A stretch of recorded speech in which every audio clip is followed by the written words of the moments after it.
our Leeds fan, has been on. He's going to follow up the question. Do you think England have a good chance of winning the Euros next year if it goes ahead? And who do you think are the favourites for that tournament, if not England?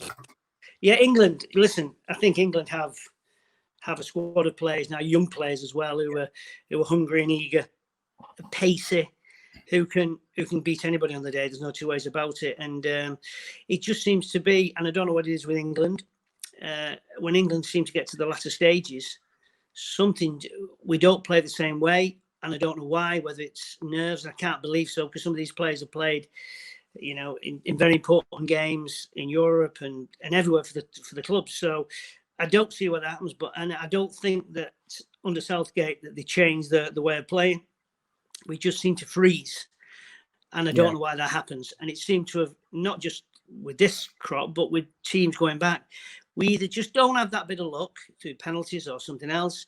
We don't have that little bit of luck, and we don't have that bit of killer instinct that we have earlier in tournaments. But listen, if they do go ahead, England will be one of the favourites. There's no two ways about it. But then you're looking at, Holland is starting to become a force again now after being in the wilderness for so long. They'll bring some young players through. Germany, you can never discount them because they're just like a machine. Whether or not they'll be good enough, because some of their players are starting to get a little bit older now. Listen, it just like in the Premier League, everybody can beat everybody. That's why there'll be no runaway leader, and whoever you're going to bet on, you're going to have a chance. So I'll be looking at the odds first before I put any money on. Well, I think as well, like you said, Holland, you said Germany, France have to be in contention because they're the World Cup winners at the moment, and Belgium as well are always there or thereabouts. Yeah, but France, when you look at France, some of those players that won that World Cup will not, like Giroud, will not probably be there. There'll be players that I'd give them an influence in the national team, but we're doing it for the club sides. And Angola, I think, who's at Chelsea, he's been injured quite a bit over the last year or so. So some of the key players won't be there. So they'll be changed again. And you just can't just draft people in national sides when you only have a limited time with them and expect them just to gel like a club side. You can't. It's hard enough for the club side to bring players in, new players, and you're with them every day. Never mind just every few months that you get your players together. So I think it's anybody's to win, and it just depends who will be fit going into that, what squads they've got, and then you'll see. The bookmakers are rarely wrong, so my money would be going who they make favourites. But listen, I think England on a level playing field can it'll be a match for anybody. They were great in the World Cup, to be fair. Do you think, though, that the moving it on a year, because obviously it was meant to be around about now it was taking place. Do you think moving it on a year, does that make, or how does that make a difference to the teams and to the lads who are playing in it? Well, I think for England, they just become a bit more experienced. Sancho, who just got into the side, what is he now, 19? He'll be a year older. He would have played for Dortmund or whoever he's going to go to, but he would have had more first-team experience. People like Rashford, that has had his injury before that, he'll be a year older. He'd have had more experience playing the United team in Europe and everything. So a lot of these players, a lot of young players, who will be in the United squad or in the England squad or playing, will have that. They'll just be a year older, and trust me, in international level, a year makes a big difference in experience when you're coming up. Because a lot of these players now, who they'll be playing in these Euros, they would have played against them at one level or another, either in national friendlies or in the club side. So it's nothing new to these. So our guys will be a year older, and there's not many older players in our squad. I think Gareth is looking more for the younger ones, and there'll be a fit Harry Kane as well. So I think we've got a good squad of players, all being equal, that we can keep them fit.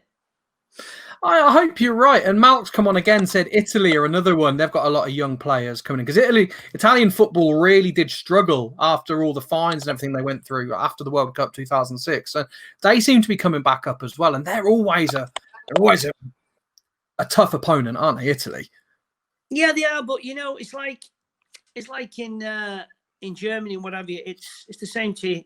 Well, a little bit like England, I suppose. Well, not so much as England, but Juventus normally always win the league. Bayern always win it in Germany.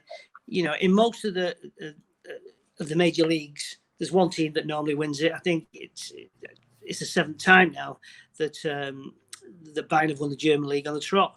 So with England, it's a little bit different. Of course, in United times, Liverpool times, when they were dominating. But we've seen Chelsea after they won a few games. The league's changed a bit now. City's won it a couple of times. Chelsea's won it. Liverpool's won it. So it's getting closer and closer. There's no divine right now. If you said that your life depended on it, who's going to win the German league or the English league, you'd be going to the German league and saying Bayern Munich next year. Of course you would. But the England league, you'd be saying, I don't know, because it could be anybody. It could be one of five, but realistically, probably one of three or four. It's a fair point. I was going to say, I think the other advantage we've got with the Euros, because it's a celebration, it's going to be played all over Europe. So there's going to be some games in England again, which has only got to be a benefit for the English lads, right? Yeah, of course, playing at stadiums that you know about. But,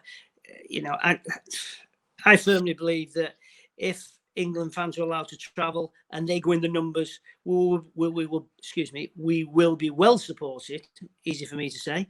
We'll be well supported, whether or not it was in England or whether or not it would be away.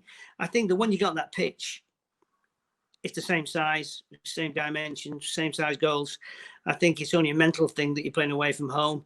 But I think whether we play at home in England or we play in Europe, wherever, I don't think that's going to make too much difference. Home advantage when you get into the latter stages, it's a Wembley, something where you get more of your own fans in there, then it makes a difference. But I think in general, there'll be a lot of neutrals who'll be watching these games as well, not just whichever nations are playing. I think there'll be a lot of neutrals playing. I don't think it's going to make that much difference, actually.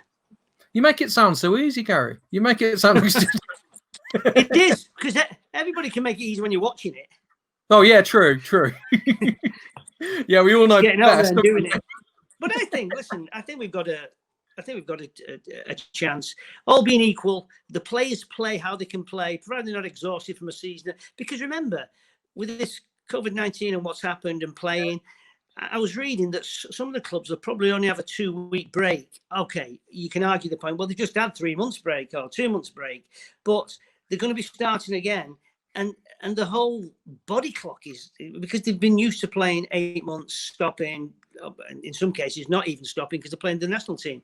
But then they're going to probably have 2 or 3 weeks where they can go and relax. But I think we'll finish the season, then we're going to light train or something. I don't think we're going away on holidays anywhere, and then we'll be starting the season again. So the end of next season, it'd been almost like a season and a third without any break. And that's asking for injuries, isn't it? That's I mean, we all saw what happened with the Christmas schedule when players were starting to drop like flies. That's asking for trouble.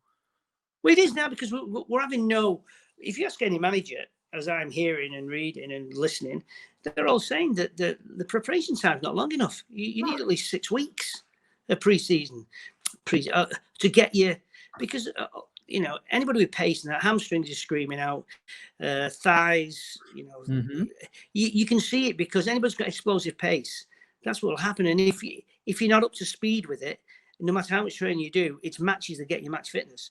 If you're not up to speed with that, and the match fitness is not where it is, you can easily fall down with injuries, and then you're missing more of the season, so you're becoming disjointed. So it's going to be a difficult start for all teams. I'm just hoping the players, after coming back and getting themselves into a situation, and not missing again through injury. I hope you're right.